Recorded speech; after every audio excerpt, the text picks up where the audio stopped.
Halo, selamat pagi teman-teman. Apakah perbedaan antara bahasa pelit, irit, dan boros? Nah, orang pasti tidak suka ya dikatakan bahwa kamu itu terlalu pelit, kamu itu terlalu irit, atau kamu terlalu boros. Nah, untuk mengetahui bahwa kita boros, bahwa kita pelit, bahwa kita irit, ini harus kita paham dulu sebenarnya konsep bahasa itu kalau kita artikan itu artinya seperti apa. Nah, kalau kita berbicara yang namanya irit.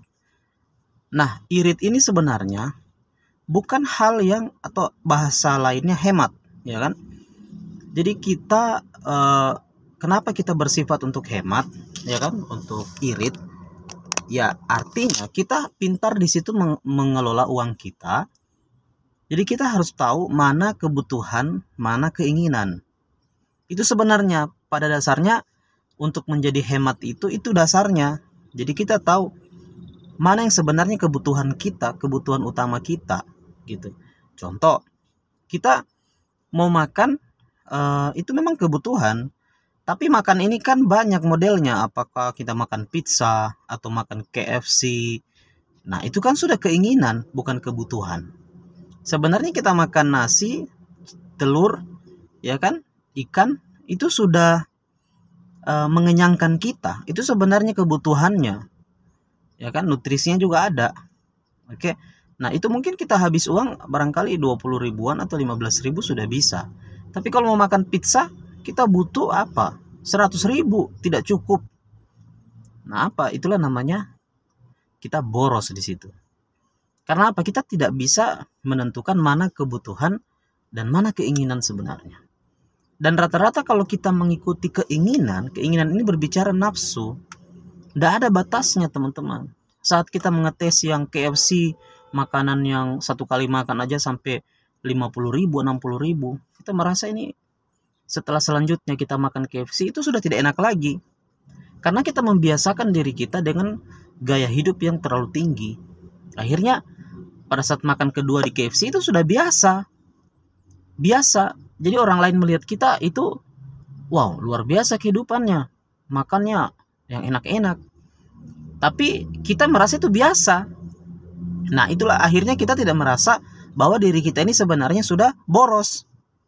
Karena apa? Itulah kebiasaan. Kebiasaan ini kalau selalu diulang-ulang maka akan menjadi kebiasaan yang sangat buruk yang kita sendiri tidak menyadari bahwa itu buruk.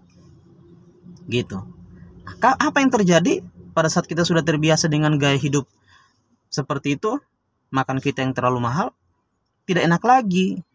Jadi kita mau turun ke level yang paling bawah ya bisa, tapi otomatis kalau kebiasaan itu mau dijadikan mau merasa lebih enak, pasti kita akan mencari lagi makanan yang lebih mahal. Seperti pizza, mau makan pizza ya minimal 100 ribu, 150 ribu. Begitu.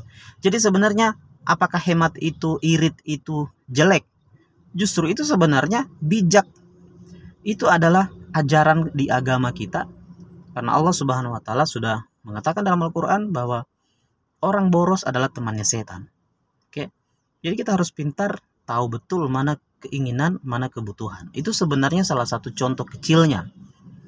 Nah, yang kedua pelit.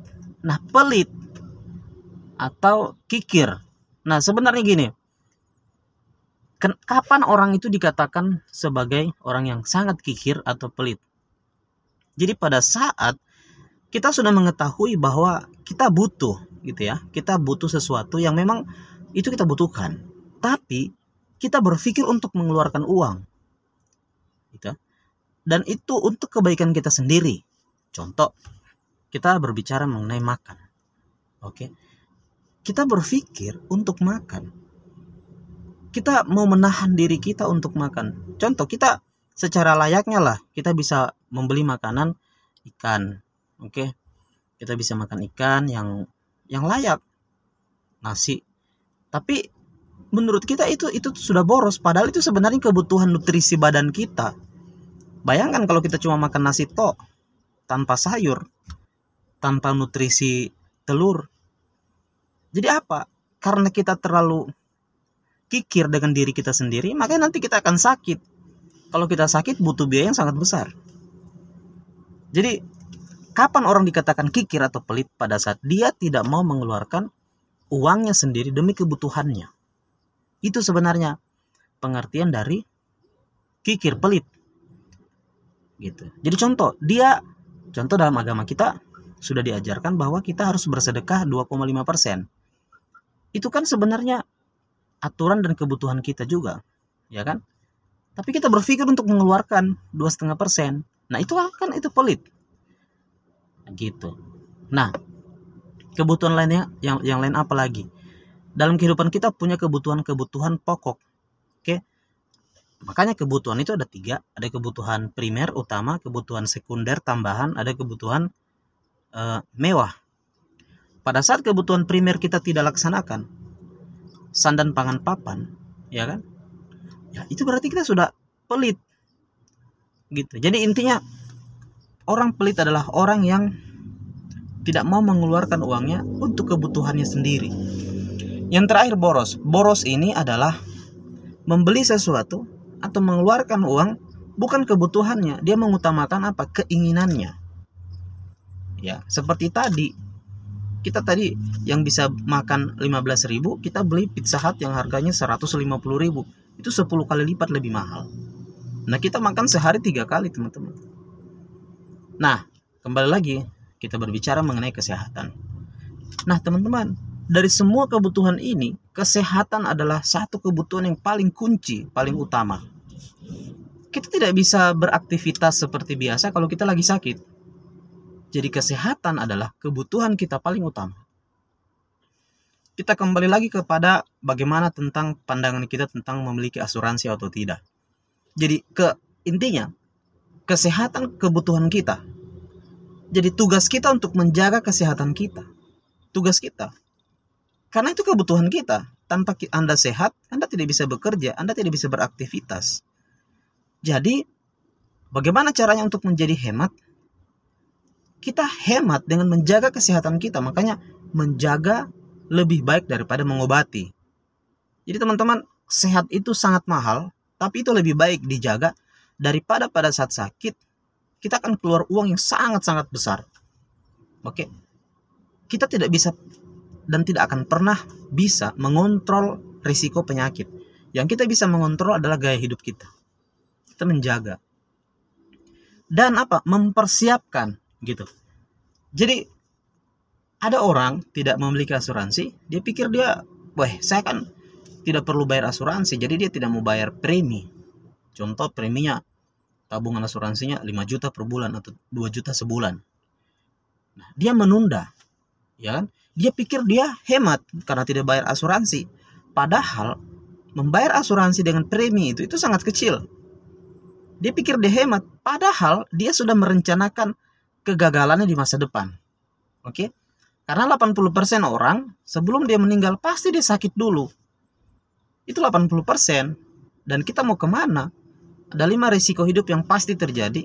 Dan tidak ada orang kebal di dunia ini yang bisa melewatkan itu. Yang salah satunya itu sakit kritis. Yang kedua kecelakaan. Yang ketiga cacat. Yang keempat meninggal. Itu tidak ada bisa lari dari itu. Yang terakhir menjadi tua.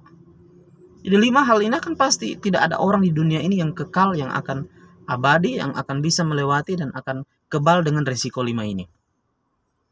Jadi dia anggaplah saya usia muda, saya tidak punya asuransi, saya berpikir saya ringan, saya hemat. Karena saya tidak perlu bayar asuransi, oke?